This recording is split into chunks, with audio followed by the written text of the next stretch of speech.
buenas tardes, queridos amigos. Este es un programa más del Almuerzo Picante. Y como siempre ha sido motivo de estas discusiones, contamos con la presencia de nuestros queridos amigos Sigifredo Rodríguez Coria, el hombre de los materiales fierros y demás micrófonos. Adelante, Sigi, buenas tardes. Maestro, buenas tardes. Aquí en viernes, sin saber el cuerpo para qué quiere que sea viernes, pero pues aquí estamos presentes. Además, con esta lluvia pertinaz, imposible saberlo. Hasta el También está con domingo. nosotros nuestro querido amigo Carlos Gómez Bermejo, directamente desde el extranjero, extranjera. Amigo, ¿cómo te encuentras? Muy bien, maestro, muchas gracias. Hola, hola. Bien peinado, como siempre. Exacto. Sí, en estas gélidas tardes citadinas. Húmedas. Originalmente como tu Glasgow natal. Mi natal Glasgow, exacto. Y por supuesto, nuestro querido amigo, el doctor Condominio, Vivienda, Casa. Zona de desastre, un lugar donde no se puede distinguir, azotea de todos nosotros, Oscar Ruiz Vargas. Bienvenido, amigo. Bueno, Ulises, echándome un cafecito muy caliente porque la temporada lo amerita, ¿no? Una tarde lluviosa. ¿Pero por qué te pones babero? Todos los eché a lavar, todos los cubrebocas, y fue el único que me quedó para ponerlo tricapa. Mira, ¿qué tal? Es tricapa, claro. Como el Rotoplast. Exacto. ¿Cómo están? ¿Cómo se encuentran? ¿Bien? Todo bien. A un día del aniversario, justamente, mi buen Ulises, sigue Carlos, el desafortunado suceso, el terremoto, el temblor del 2017. Ni digas, la gente no lo quiere, no, porque después de... Pero hoy es 18, es mañana. Mañana. Claro, mañana. Dijo un día. Y por ello, si bien lo autorizan, mañana podremos subir nuevamente el programa con Cravioto, el titular de la Comisión para la Reconstrucción, que me parece mañana que será muy importante. será un buen momento, ¿no? Correcto. Por la mañana, si les parece la hora del... Buena iniciativa, compañero. Muy bien. Oigan, pues ya que estamos en esto, pues ha habido otro tipo de sismas, además de este, que sin duda va a ser una conmemoración que vamos a tener en la memoria durante muchos años. Pues apareció el día de ayer un desplegado con un montón de firmas, más de 260 dicen los abajo firmantes, y bueno, pues refieren a una especie de censura que vamos a analizar hoy. También vamos a hablar de pues, otros acontecimientos importantes relacionados con el COVID, particularmente el anuncio que ha hecho ya la jefa de gobierno, que aunque seguimos en fase naranja, bueno, habrá ya algunas aperturas, particularmente de gimnasios, entre otras cosas, y una mayor capacidad para los cines. Por supuesto, también, y no habrá que dejarlo de lado, hoy tenemos temas internacionales importantes, hubo sucesos en estas últimas horas, graves, por cierto, allá en la isla de Lesbos, en Grecia, en esta parte del archipiélago, en donde se quemó un campamento donde había refugiados sirios y de otras partes del mundo, y también una terrible noticia de personas que prefirieron arrojarse al mar en lugar de seguir viviendo en un bote que tenían meses de estar buscando lugar y refugio. Bueno, pues hablaremos de los refugiados y de algunos otros temas internacionales que seguramente serán comentados por aquí, porque esto es el almuerzo picante. Así que vamos a empezar, como ha sido parte de esta costumbre. Le voy a pedir a mi amigo Sigi que deje de mover los bigotes y nos ayude con este tema importante que es el COVID y cómo vamos para saber por qué anunciaron ya que se podrá estar yendo a los gimnasios, que son espacios cerrados. ¿Qué pasa, mi Sigi? Nos pasamos directamente, Ulises, a la parte de la Ciudad de México y vamos a utilizar hoy otra de los reportes de CONACYT para variar. No vamos a utilizar el que generalmente usamos sobre confirmados, sospechosos y defunciones, sino vamos a utilizar el tablero el otro tablero del CONACYT, el que nos marca primero la incidencia. Vamos a ir sí está tardando un poquito, pero ahí está, mira. Vamos a ir a la Ciudad de México, que les decía a los muchachos hace un ratito mientras entrabas, que la Ciudad de México, ahora el estado 32, está en la segundo lugar de mayor incidencia, detrás de Baja California Sur. Eso ahorita tiene 100, un índice de 100, es el mayor, y 60 y tantos, bajó de la semana pasada tenía 72 y ahora tiene 65 más o menos. Bueno, ayer fue el informe de la jefa de gobierno ante el Congreso local y se hablaron de algunos de los temas relacionados con estas estadísticas. ¿Por qué no nos platicas también de una vez ya de pasadita, mi querido Sigi? Sí, cómo no. Mira, vamos a basarnos en las estadísticas. Aquí tenemos la evolución. Este es específicamente de la Ciudad de México, como les decía. Tenemos el caso de las barras de color dorado. Son el caso de los positivos. Las barras de color morado son lo que representa a los negativos y los sospechosos son los amarillos en medio. Como puedes ver, ya habíamos dicho que entre la semana 29 y 30, es decir, por ahí de la última de julio, teníamos una esperanza muy clara en el caso de que venían 3 semanas a la baja y después empezamos para arriba. Y ahora parece, porque esta semana 36 es la pasada, es decir, no se está contabilizando esta. Así que la pasada ya está bastante en firme y tenemos una baja. Eso está bastante esperanzador.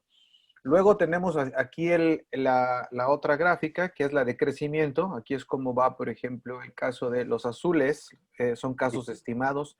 Los verdes, la línea verde es casos recuperados y defunciones estimadas, la línea azul oscuro de hasta abajo.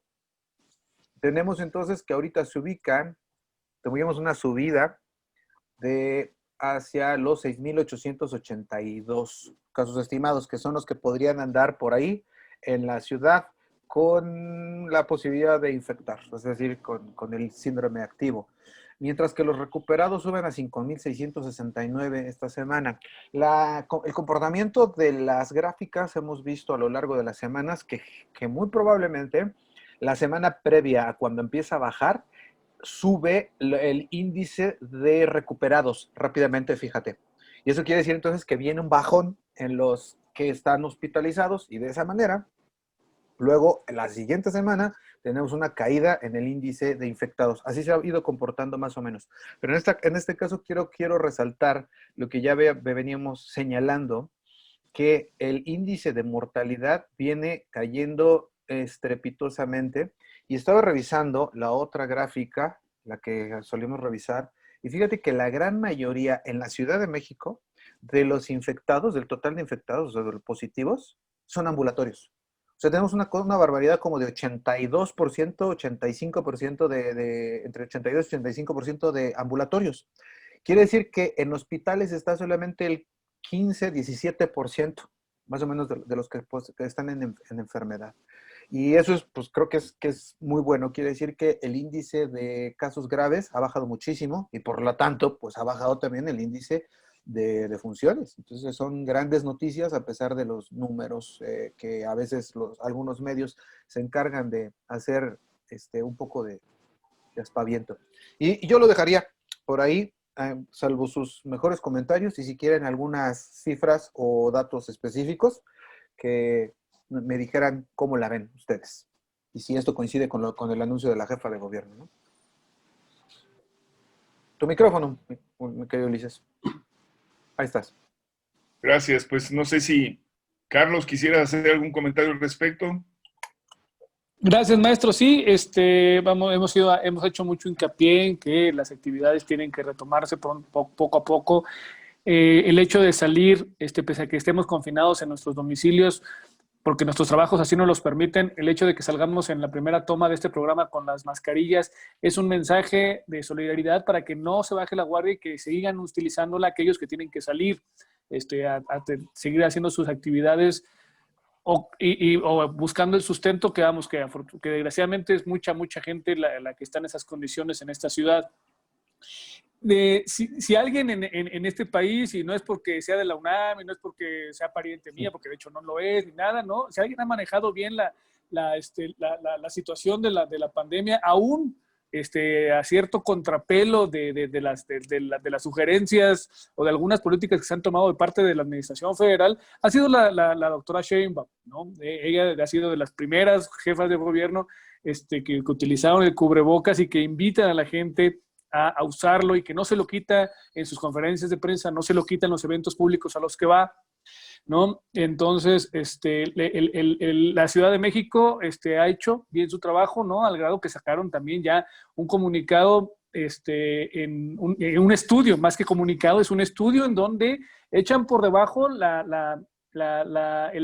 análisis sesgado que se había planteado en algunos medios a nivel internacional de que de que la Ciudad de México estaba escondiendo muertos debajo de las alfombras, ¿no?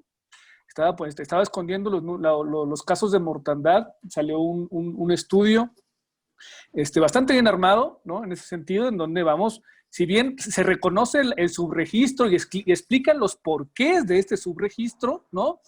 Se da claro de que no es una política pública el estar escondiendo nada, ¿no? Entonces, vamos, si pueden leerlo, si tienen acceso a él, por favor háganlo, ¿no? Vamos, va a callar muchas bocas este estudio.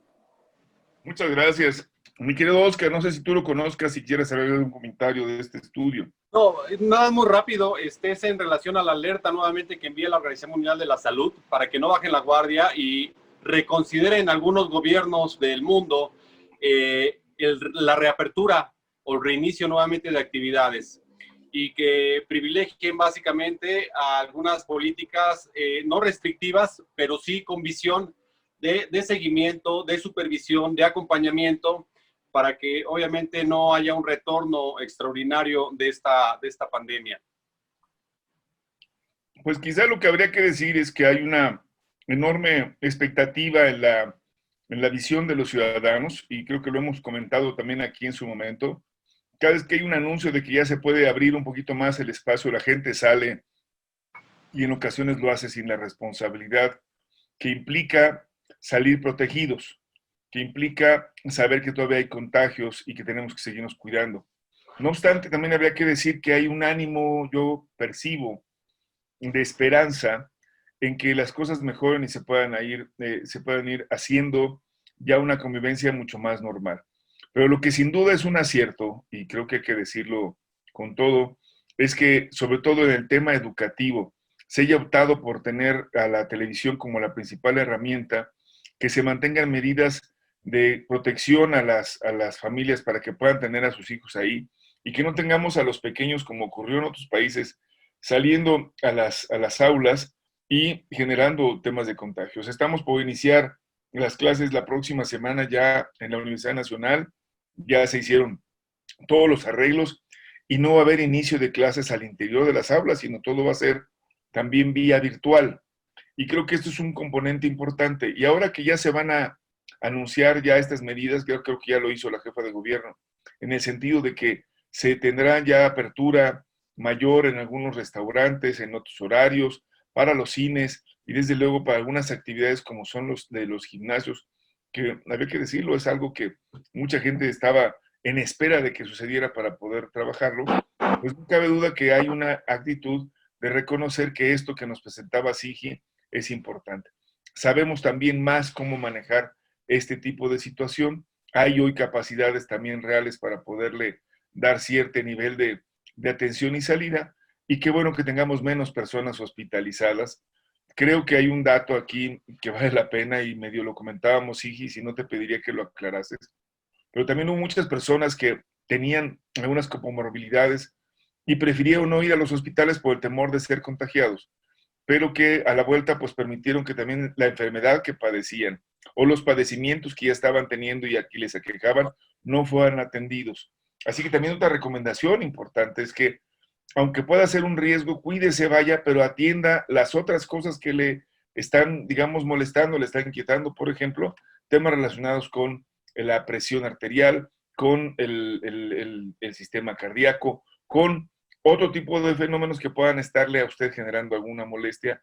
Por favor, no deje de asistir. Cierto es, hay un riesgo real, pero también es un riesgo no atenderse oportunamente. No sé si quisieras algo más, Sigi, ¿qué ibas a comentar? No, es que veo que estás moviendo la cara, pero creo que es unas tortas, ¿no? Quiere unas tortas. No, porque está come cacahuates como chango. No, perdónenme, por favor. Es viernes y el cuerpo lo amerita, ya saben ustedes, pero pura botana sin ninguna bebida no es sagrado, pues entonces, algo es algo. Mira, sí, Ulises, es muy importante esto que estás diciendo. Carlos mencionaba hace un rato las críticas de alguna parte de la oposición, pues porque ahí se ha centrado la polémica con este tema que se llama exceso de mortalidad. Así se le conoce y es un aspecto técnico médico, de salud pública. ¿Qué quiere decir? Se compara un mes, supongamos julio de 2019 con julio de 2020. se comparan el número de muertes que había en ambos meses de diferentes años. Y se saca una estimación de cuál es la diferencia. Esa estimación es el exceso de mortalidad. Entonces se asume de manera lineal y directa que el exceso de mortalidad debe de corresponder en su totalidad a las cifras de COVID. ¿Y las cifras de COVID de qué dependen? Pues tú lo sabes, de muchísimas cosas. Que diga en el acta de función, motivo de función, COVID-19 o relacionado con COVID-19. Entonces, una parte de la oposición que mantenía una crítica constante y sistemática, primero contra el subsecretario López-Gatell y luego con la jefa de gobierno, es decir, con la administración de la Ciudad de México, porque el 75% de ese exceso de mortalidad estaba ubicado en la Ciudad de México. Entonces, pues vale la pena explicar aquí de qué se trata. Entonces dicen, sacan en conclusión que son 10,000 las cifras que no les cuadran. Entonces, suponte, se reportan 20,000 muertes en la Ciudad de México por COVID. ¿Qué quiere decir eso? Que en el acta de función dice COVID-19. O sea, la oposición en su crítica solamente registra aquellos que están confirmadísimos. Pero ¿qué sucede? Una parte no se confirma, ¿no? O sea, una parte además, o sea, puede estar en duda y se le pone COVID-19 y entonces pues, suma a ellas, o por el contrario, no se suma y no le ponen porque no hubo la oportunidad de hacerle la prueba y le hace la emergencia y demás. ¿Qué otras cosas pueden suceder? Bueno, lo que tú ya dijiste, la gente tenía miedo en muchos casos por desconocimiento, a veces falta de información, falta de cultura, educación, lo que tú quieras, de ir al hospital. Y yo ponía el ejemplo de alguien que no empieza con un dolor en el costado, en el estómago, en el costado izquierdo, y dice, ay, me duele sí, está cerrado tu micrófono, Carlos.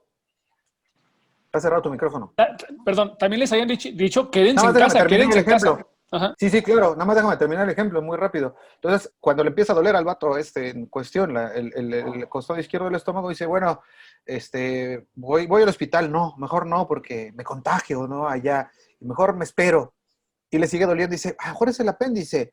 Y si no es el apéndice, y bueno, en fin, en este caso hipotético, termina muriendo por un paro cardíaco. Esas cifras son acumuladas y contabilizables, o se deben de contabilizar al exceso de muertes también, y son un montón. Aquellas porque por la distancia y porque movieron los hospitales o por cualquier otra cosa índole, o no lo pudieron operar porque estaba lleno el quirófano o los servicios médicos de su zona y entonces terminó muriendo. Entonces son los que mueren por COVID, reportados como COVID, y los que mueren por causas derivadas o relacionadas al COVID también. Entonces, así es como se deberían de reportar las muertes. Y me decía Carlos que particularmente Federico Doring estaba mencionando que no tenía ni siquiera abajo firmantes, ¿no? Como el otro caso que vamos a comentar. Pero sí, aquí está. Miren, este es el documento que está en la DIP, en la página de la DIP. Ahí lo pueden consultar. Y van a tener una explicación mucho más clara y mucho más precisa que la que les acabo de dar, mucho más extensa sobre todo. Y estos son los investigadores, todos muy reconocidos en el ámbito de la salud, que hacen el estudio. Y me parece muy acertado de parte, primero de la jefa de gobierno, de aclarar esta parte en su informe, y luego del titular de la DIP, porque él fue el que sacó el comunicado en la página directamente de la DIP y dijo, aquí están las cosas, ¿no? Así son. ¿Cómo la ven? Pues excelente. Además, hay datos adicionales que tenemos que considerar en este proceso holístico, por decirlo de alguna manera, de la pandemia. Y uno de ellos, bueno, dos factores adicionales es de que la mayor concentración de gente adulta mayor del país se encuentra en la Ciudad de México, por una parte. Correcto. Y por otra, convergen muchos de los pacientes a nivel nacional a la Ciudad de México en hospitales públicos y privados por cuestiones de especialidad, de situaciones muy en particular que requieren estudios muy concretos, y es por ello que... Y la historia de centralización de este país, ¿no? Que concentra aquí grandes hospitales y grandes especialistas, claro. Correcto. Y por eso el inciden 75%. de manera directa en la Ciudad de México, ¿no? Claro. Y me parece desafortunado que traten de regionalizar los números atendiendo a criterios muy rígidos sin observar este tipo de situaciones accesorias. Muy de acuerdo, Oscar. Pues yo les pediría ahora, si nos haces favor, mi querido amigo, vamos a hablar de este tema, de este documento que apareció, y le pediría a Carlos que pusiera atención al texto, si nos hace favor. Si quiere estar con nosotros en el Un evento. rato, un rato, ¿no? Un Claro, rato, claro no que sí, más, maestro. Sí, sí. unos minutos, creo que puedes estar, digo, sabemos que tienes déficit de atención, ¿no? Ahí tienen. Ahí tienen, les pongo el desplegado, le damos un paseillo, como se dice en el argot de los toros, ¿no? Bueno, pues este texto queremos decirles que apareció pues prácticamente en los principales diarios del país, incluido también algunos diarios de extranjeros, como El País, ¿no? En Qué España. raro. Y bueno, claro, así como todo un acontecimiento en el que señalan que 260 intelectuales le demandan al presidente libertad de expresión. Y estos son los bajo firmantes y estos son los que señalan eso, pero lo curioso, y por eso valía la pena poner el texto, dicen ellos que está bajo asedio, no es que esté prohibida, sino que hay una situación en la que no permiten que se dé con toda la libertad que se pudiese, o algo parecido.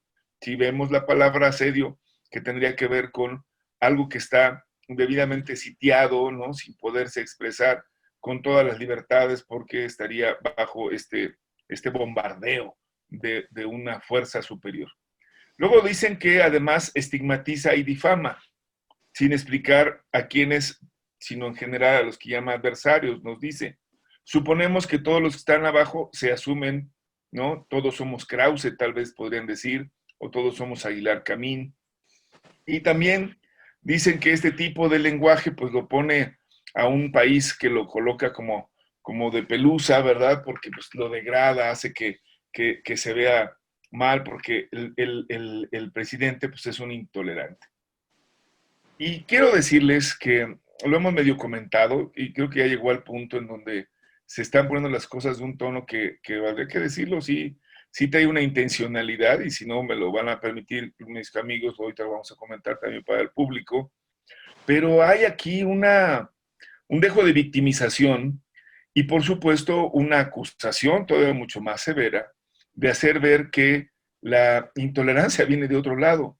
Es decir, no queremos que sigas hablando porque pones en riesgo nuestro debido lugar que hemos logrado a lo largo de tanto tiempo y se siente mal, porque además señalan cosas que no son para todos los que están en los abajo firmantes. Digo, muchos de los que están ahí no son personas que han sido señaladas, yo no recuerdo que he dicho específicamente, más allá de los que ya conocemos, ¿no?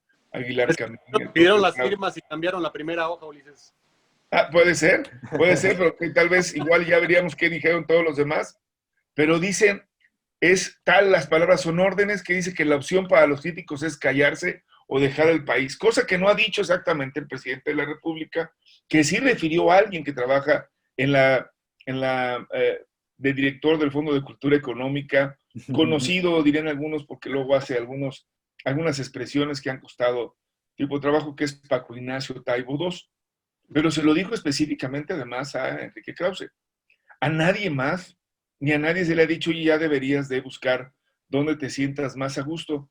Y yo les quiero decir que yo recuerdo mucho que cuando había en mis años mozos alguna mención de que en Cuba las cosas eran más igualitarias, te decían, ¿y por qué no te vas a vivir a Cuba? ¿O por qué no te vas a la Unión Soviética? ¿O por qué no te vas a algún otro lado? Aquí no cabes, en México no caben esas ideas extranjerizantes. Y hoy, algunos que no se sienten a gusto aquí, ahora dicen que es para todos esta mención, cosa que está muy lejos de ello. Y finalmente se cargan en el mismo texto temas como que no hay capacidad para conocer las mujeres y el feminismo, que ha despreciado el dolor a las víctimas, un poco como montándose en el tema de, ya vieron cómo está ocurriendo porque ya lo han dicho otras, y lo mismo con los ambientalistas, y además arremete contra los órganos autónomos porque les ha quitado el presupuesto. O sea que es una especie como de tutti frutti o de popurrí, ¿verdad? Donde mezclan todos los asuntos de todos los que están mezclados, cuando tú sabes que aquí están hablando de 2 o 3 que prefirieron ir, digamos, con todos los demás. Súbanse, compañeros, para que vean que somos muchos y que nos están pegando a unos pocos. Y al final hablan de odio. Y yo la verdad es que las expresiones de odio de molestia les he escuchado mucho más de los que se dicen opositores, incluidos aquellos que son los más, digamos, clásicos de los señores que han estado arriba de las camionetas diciendo que vamos al comunismo o que vamos a la Venezuela o que se están comportando, ya vete, Andrés Manuel, te pido que te regreses, como si lo hubieran nombrado quién sabe quién o quién sabe bajo qué circunstancias, y las expresiones de odio que han llegado, yo diría, a la ofensa. Aguilar Camina habló del presidente como si fuera un idiota, se lo dijo en sus palabras. O sea, los ofendidos han sido los que han ofendido y no ha habido ninguna expresión más allá de señalarlos como conservadores con claras y profundas diferencias al respecto. Y hay que decirlo, la mayor parte de estos que se dicen agraviados, pues les voy a decir, muchos de ellos, por ejemplo, han sido servidores o funcionarios públicos con rectores de la UNAM. Fueron algunos de ellos funcionarios con el señor, por ejemplo, claro. Salvador Malo Álvarez fue secretario de Administración y secretario general, y no sé de dónde viene toda la parte de su intelectualidad, pero hay otros que han estado en diferentes puntos y que de verdad, desde el principio, como Jaime Labastida, que fue coordinador de Humanidades, y otros tantos que están adheridos al aparato burocrático, muchos de ellos gente que creció con el regambre del discurso, digamos, claro, de la democracia, pero aferrados completamente al sistema y que les resulta intolerable que les puedan tratar de esa manera. Y había que decirlo, ¿no? Luis F. Aguilar, ¿no? Muchos de ellos, estos personajes que sean Castañeda, por supuesto, uno se puede encontrar por ahí, desde luego, a Ricardo Becerra y a José Woldenberg. Y a la gente de Nexos. Nexos, ¿no? Todo el grupo Nexos y los de los demás grupos, y lo vas reduciendo y vas diciendo qué es esto. Bueno, pues ya salieron a decirlo. Hoy el presidente les dijo, no tengo ningún problema con ustedes, vivían al amparo del poder, están ahí y no voy a sacar ningún desplegado con otros tantos firmantes para el apoyo. Y creo que hace lo correcto, y por eso creo que vale la pena que aquí en este espacio lo comentemos. Si alguien fue sectario, no permitió que se escribiera nada que no fuera desde su criterio alguien que podía merecer escribir, fueron precisamente los de Nexos o los de Letras Libres. Y hay que decirlo además, algunos de los que firman aquí, que son de estos que se pegaron porque venían desde la izquierda y se sentían que le iban a dar lugar, tenían que haberlo hecho siempre y cuando fueran reconocidos en algún sentido por ellos como los intelectuales. Es decir, quien certificaba la capacidad de la visión de quienes valdrían la pena eran los mismos que hoy están escribiendo. Así que hay que decirlo, sí, se divide el mundo en opiniones, se divide también en clases, se dividen en posturas, en circunstancias, pero también podemos decirlo entre quienes están dispuestos a defender la verdad y a construir con ella y quienes se basan en mentiras. Y creo que estos que están señalando ese tipo de afirmaciones que no corresponden con la verdad, tendrían que recapacitar sobre sus palabras, porque nadie les está diciendo que dejen de hablar. Es más, no hay ninguna razón para impedirles que lo hagan y deberían de ser mucho más prudentes y coherentes con su planteamiento y debatir y ganar en el debate las ideas. Pero no consideran que esto pueda ser posible ante un mundo de ignorantes que ellos consideran no tienen la capacidad para poder entender con toda la visión que tienen lo que ellos han aportado al país, a las circunstancias y al trabajo. Adelante, Carlos. Es un comentario aparte, tan no se les ha censurado y se les permite escribir en cualquier lado que salió en todos los periódicos de circulación nacional, ¿no? Sí. De parte están todas las redes, o sea, con la incorporación de las redes para hacer periodismo, tenemos algunos casos lamentables y otros muy buenos, pero a final de cuentas ahí están las redes para quien las quiera utilizar. Nosotros mismos en el Almuerzo Picante hacemos una cosa similar, digamos, y en las redes no hay nadie que te calle. Fíjate que me costó mucho trabajo encontrarlo, Carlos. Como 3 milésimas de segundo apareció inmediatamente en Exactamente, Google. ¿no? Por ahí vi en el listado alguien de apellido de Gortari, ¿no? Sí, entre muchos otros. Sí, pero bueno, creo que lo importante aquí también es retomar que este valor supremo constitucional de la protección a la libre manifestación de las ideas es un principio que se ha cuidado, que se ha protegido, que se ha tutelado, sobre todo en esta administración, y hay que decirlo de manera muy clara.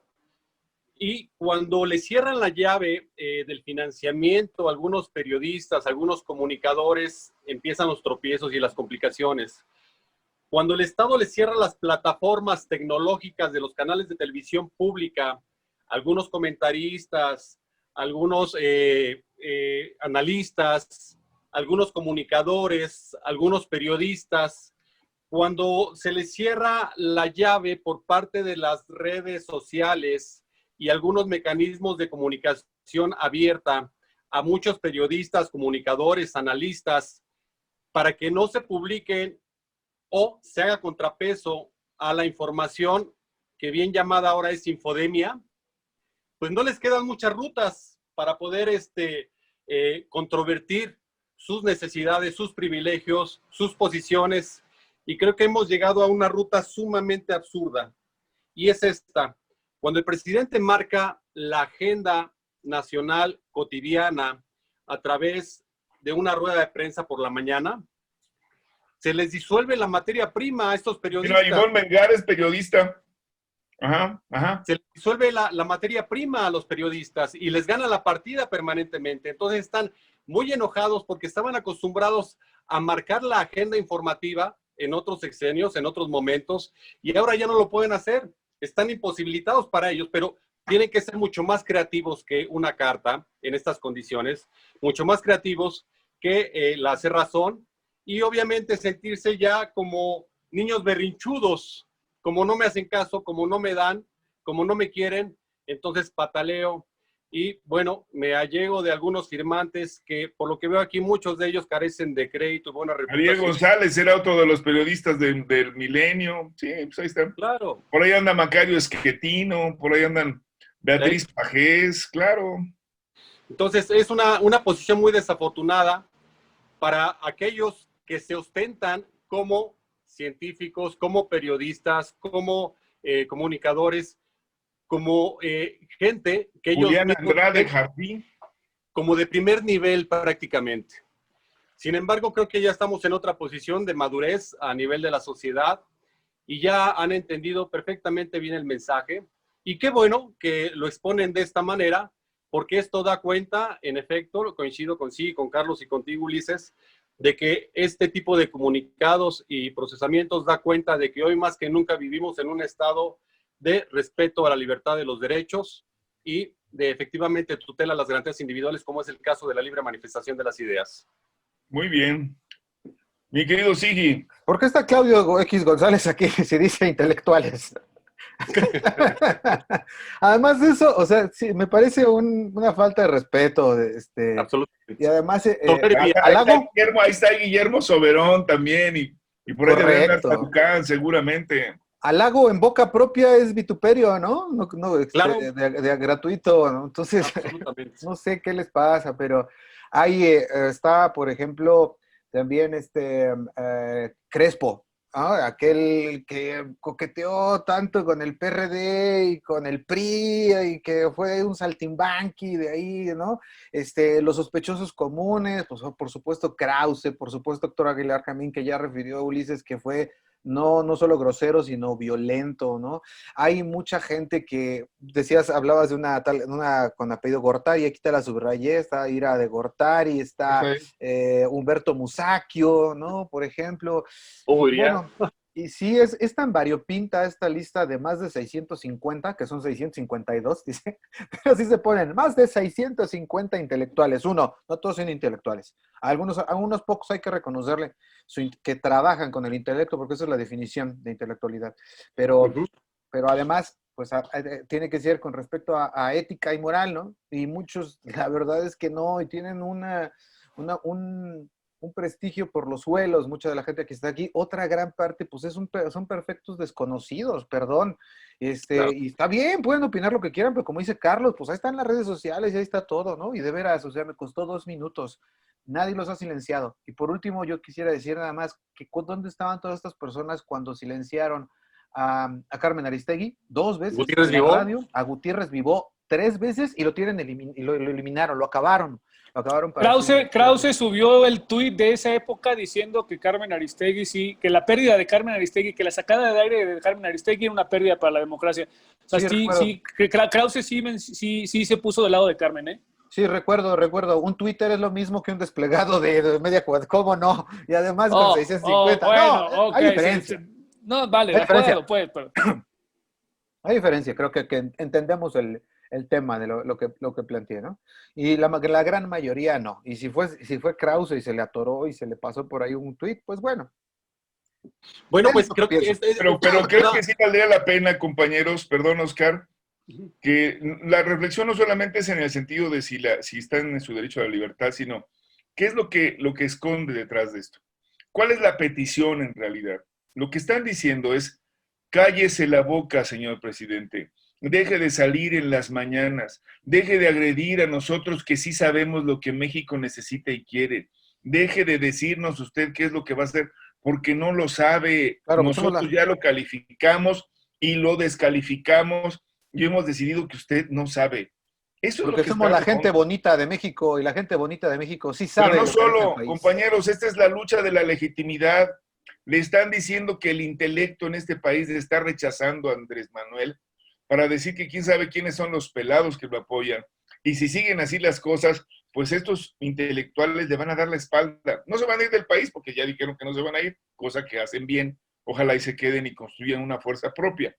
Pero es la antesala de la construcción de un proyecto porque están realmente desesperados. Yo quiero verlos, ojalá y de verdad lo logren. Ojalá y de verdad algunos de ellos se pongan en el plan de ir construyendo una propuesta y la vayan a ir armando y digamos, se ensucien los zapatos, se vayan al campo. Pero si no les interesa a la gente, pues también van a tener que pedir que les abran el lugar en alguna televisora, en un lugar bonito, en horario estelar, porque están compitiendo con Andrés y eso no lo toleran, porque no los están viendo ni leyendo. Y lo hacen en algún programa por ahí con alguno de los cuates de la televisión. Sí, Carlos. Solo lo resumiría en esta frase: ni son muchos, ni son nuevos. Pues amigos, se nos está acabando el tiempo. Creo que de todas formas será parte de las cosas que tenemos que seguir debatiendo. Ya platicaremos.